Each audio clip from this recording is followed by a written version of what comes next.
Hello, everybody, and welcome back to another episode of Explicitly Unbiased. I'm Caleb. He's Gerardo. Gerardo, how are you on this fine Tuesday morning? Man, if I was any better, I would definitely be the Kansas City Chiefs.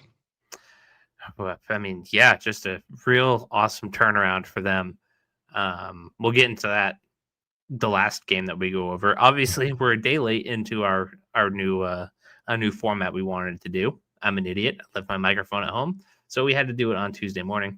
So you'll have it all in one. You're gonna have every game from this week, every game coming up, and all the college football stuff we usually do. And I'm gonna try my best to keep it under 2 hours. You know us. We like to yap. We ramble, but we're certainly gonna try our best here. So, Gerardo, let's just get right into this recap, starting with Thursday Night Football last week. Mm-hmm. No, that was not Thursday. No, God, not did the I Unk press the Bowl. That was we are at I believe week Thursday night 8? was Yeah, it was the Vikings and the Chargers, I believe, right? correct, Amundo. And the Los Angeles Chargers in their awesome dark blue uniforms. A little bit Absolute. underrated by them.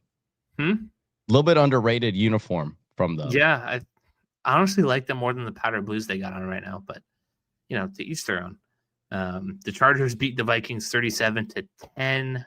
Justin Herbert, 227 yards, 3 touchdowns. Kimani Vidal, 117 yards on the ground on 23 carries and a touchdown. Lad McConkey, the leading receiver, 88 yards on 6 catches and a score. The Chargers just throttled these guys. There's no other way to put it. I mean, on National Tight Ends Week, Aronde Gadsden the second, the tight end, number 86, 5 catches, 77 yards, and a touchdown. This was just kind of an old-fashioned, old-school beatdown by the Chargers and Jim Harbaugh.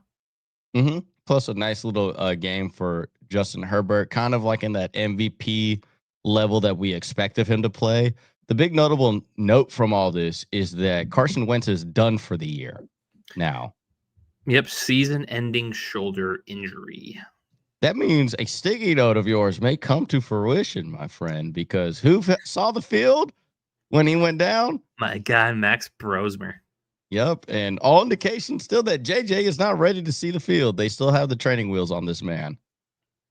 Has there been news that he might not play this week? Well, let's see, because that means your sticky note comes true. Minnesota. No, just Google JJ McCarthy. Come on, Caleb. You're better than this. JJ McCarthy news. Bleacher Nation. Here we go. Says Shout out that Bleacher Nation. JJ McCarthy is back as Carson Wentz. I guess Diana Rossini reported that JJ McCarthy is in line to start in Week 9 against Detroit. Alrighty. So there we go. The training wheels are finally off. No Brosmer. It's unfortunate. Not yet, at least. Not yet, at least. No, but Carson Wentz was horrible, man. He was. It was the typical Carson Wentz experience that you get. I mean, he's just never been the same since what happened to him at Philly. Yeah, that knee injury just kind of took the wind out of his sails, and he just hasn't been right since. Mm-hmm. But it was a solid win by the Chargers. I think great all-around game by them. I do think they have like a very underrated pass rush too, even after losing Joey Bosa to free agency. Yeah, they're finally putting together kind of like their early season makeup, but could it be too little too late with the Chiefs starting to come around? I mean, yeah, them or the Broncos too. Mm-hmm.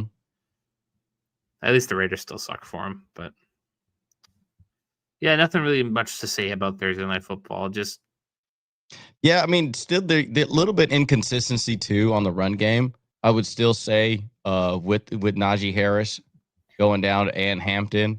So like they are, but granted also they're playing with a lot of backup. Like they are this year's 49ers. Like with how many injuries they are suffering.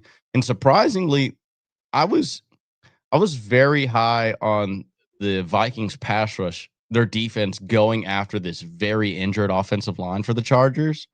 And I'm very surprised that they did not capitalize on that. Seriously, kind of an underwhelming performance from our guy, Brian Flores. Mm-hmm. Seriously, because like you look at a recipe for disaster, right? Like they're out here rocking with like dang near fifth stringers at like tackle, and you have two amazing edge guys out there, and that really revamped defensive line by them and front seven, and you're telling me that you let Justin Herbert have that much time to put up 3 touchdowns on you and look like an MVP?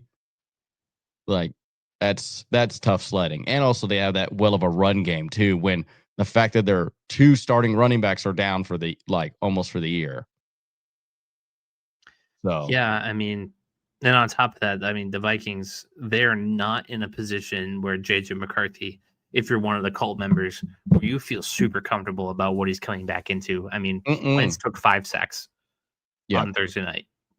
Well, it's going to be a lot of the same that JJ found in week 1 and 2. And the only thing that JJ's been consistent with is getting hurt so far in his NFL career. So Max Brosner, let's get ready, baby. Let's make that sticky note come true. Dude, we want to see a Minnesota Gopher, UNH Wildcat, Minnesota Vikings success story. I mean, that's what we're all here for. Exactly. Who cares about this Michigan, whatever. This dude who's always been on a part of winning programs his whole life and never faced adversity until he finally came to the NFL.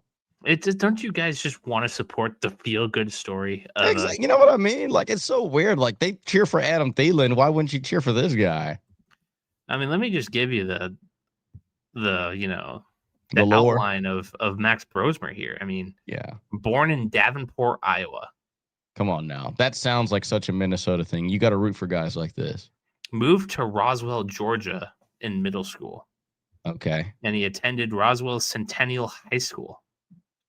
I mean, if you ever heard about Roswell, Georgia.